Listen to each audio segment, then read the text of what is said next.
బంధువులు మరియు పొరుగు వారి యొక్క హక్కులు. బంధుత్వం అంటే శిలారహిమి. బంధువులతో సంబంధాలను తెంచుకోకూడదు. కష్టాలలో ఉన్న బంధువులకు ఆర్థికంగా సహాయం చేయడం పుణ్యకార్యం. పొరుగువారు అంటే ఎవరు పొరుగువాడో అతని కీడు నుంచి సురక్షితంగా ఉండడో, ఎవడు పొరుగువాడు అతని కీడు నుంచి సురక్షితంగా ఉండడో అతను విశ్వాసి కాదాలడు, ముస్లిం కాలేడు అని ప్రవక్త ముహమ్మద్ సల్లల్లాహు గారు సెలవిచ్చారు. పొరుగువారు ఏ మతానికి చెందిన వారైనా సరే వారిని గౌరవించడం మన యొక్క బాధ్యత. ఇక అనాథలు మరియు పేదల పట్ల కూడా మనం కరుణ కలిగి ఉండాలి.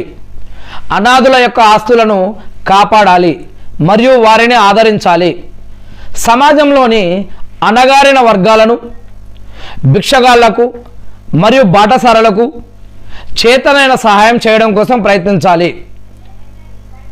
ఇక సాధారణ మానవత్వం అంటే మానవ హక్కులు. ఎవరిని తక్కువ చేసి మాట్లాడకూడదు, వెన్నుపోటు పొడవకూడదు మరియు అబద్ధపు సాక్ష్యాలు చెప్పకూడదు. ఇక మంచి మాట పలకాలి. ఎవరైనా చిరునవ్వుతో పలకరించడం ఎవరినైనా, ఇది కూడా ఇస్లాంలో ఒక సదకా, దానంగా పరిగణించబడుతుంది. ఇక జంతువులు మరియు ప్రకృతి పట్ల కూడా కొన్ని బాధ్యతలు ఉన్నాయి మనకి.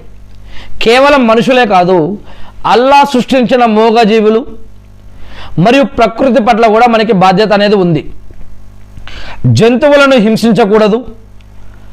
ఒక దాహంతో ఉన్న కుక్కకు నీళ్లు తాగిపించినంత వ్యక్తికి స్వర్గం లభించింది అనే హదీసులో చెప్పబడింది.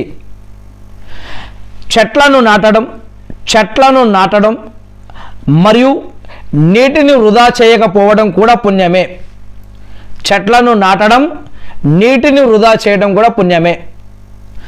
చెట్లని నాటినాక మనం మరణించినా, మనం బ్రతికి ఉన్నా సరే ఆ యొక్క చెట్టు ద్వారా గాలి, నీడ మరియు ఎవరికైతే ఆ యొక్క చెట్టు నుంచి వచ్చే పండ్లు కానీ, ఇంకా ఆ చెట్టు ద్వారా అనేక రకాల జీవనోపాధి, రక్షణ, ఆరోగ్యం, ఇంకా ప్రకృతి, ఇంకా ఎవరెవరికైతే ఆ యొక్క చెట్టు ఉపయోగపడుతుందో అవన్నీ కూడా వీరికి సదికే జారియాలేగా వారు ఆ చెట్టు ఉన్నంత కాలం కూడా వీరికి పుణ్యాలు లభిస్తూ ఉంటాయి, ఒకవేళ వీరు మరణించినా కూడా అని.